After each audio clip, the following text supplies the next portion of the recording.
Durante la intervención francesa,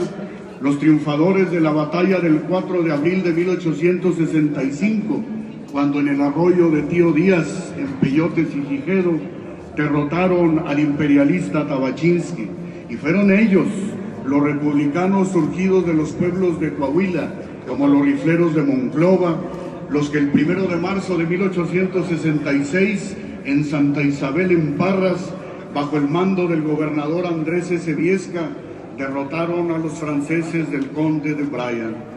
De aquella generación, baste también recordar como timbre de orgullo al ramosarispense general Hipólito Charles Martínez,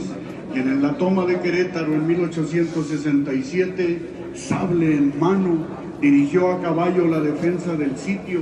cuando el imperialista Miramón quiso romperlo, y el coahuilense dio ejemplo y al frente de sus tropas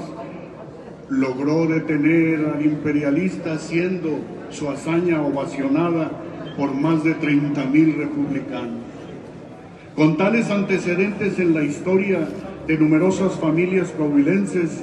el llamado revolucionario que escucharon y recibieron a finales de 1910 fue un capítulo más de la larga lucha que el parrense Francisco I. Madero, que inició cuando menos de manera formal desde 1905,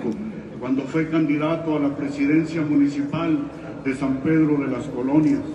con lo que se fue avivando la fuerza de los grupos antireeleccionistas frente al general Díaz. Pero en aquel movimiento, inspirado por el coahuilense Madero, estuvieron también líderes de una amplia experiencia, como el entonces senador Carranza, quien se sumó al maderismo y acompañó a su paisano y jefe en la revolución. En los días más importantes, Carranza estuvo en Chihuahua, donde incluso fue miembro del gabinete de Madero. Desde entonces, los grupos armados del maderismo tuvieron dos orígenes más que claros: los cercanos a Madero y los impulsados por el senador Carranza. Cuando Venustiano Carranza ganó la elección para gobernador el otoño de 1911, su relación con el presidente Madero tuvo claroscuros en un tema en el que el gobernador Carranza tenía una clara visión: conservar y mantener a los auxiliares de la Federación, a aquellos que habían hecho la revolución y que se pensaba era mejor darle las gracias y enviarlos a sus casas. Carranza, a partir de su experiencia, no lo vio así, y aún en contra de la opinión de Madero, sostuvo a los auxiliares que fueron, andando los días, el pie veterano de su ejército. El episodio ha sido motivo de variadas interpretaciones. Sin embargo, Carranza tuvo en aquel momento la clara ruta de riesgos. El tiempo le dio la razón al gobernador coahuilense. Habló entonces la experiencia. Ese aspecto es fundamental porque junto a Carranza en febrero de 1913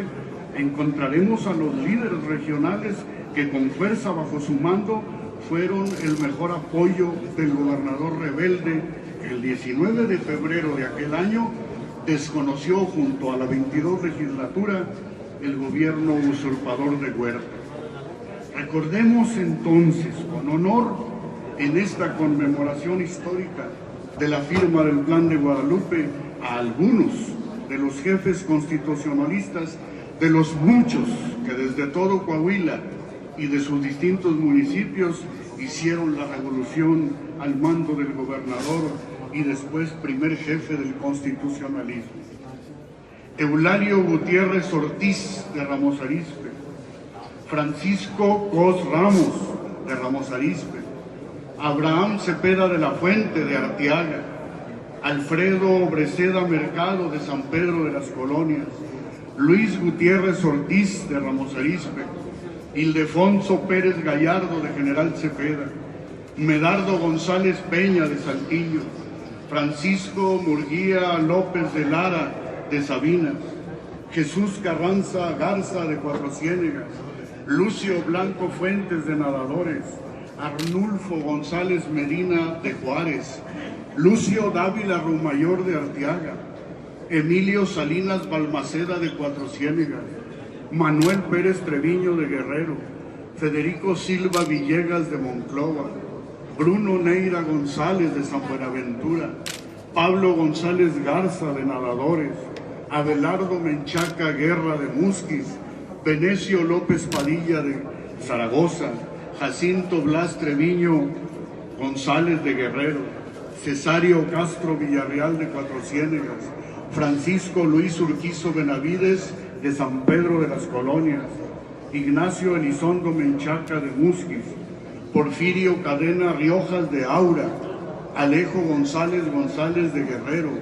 Miguel Acosta Guajardo de Musquis, Jesús Dávila Sánchez de Arteaga y Jesús Guajardo Martínez de Candela. Generales, todos ellos durante el proceso revolucionario son una muestra del apoyo surgido de los municipios coahuilenses con que contó al iniciar el movimiento constitucionalista el gobernador Venustiano Carranza, demostrando así en la primera hora unidad en torno al jefe como expresión de identidad de Coahuila, fruto de su larga historia, del arraigo de sus hijos, en suma del temple y del carácter norteño de sus familias. Por ello, en esta solemne conmemoración, no nos resta decir, más que decir y repetir con orgullo, desde esta memoria histórica, honor y recuerdo a los coahuilenses que fueron el pie veterano del ejército constitucionalista en 1913. Honor y recuerdo al gobernador rebelde, al primer jefe del constitucionalismo que surgió en Coahuila, a don Venustiano Carranza Garza. Es cuanto.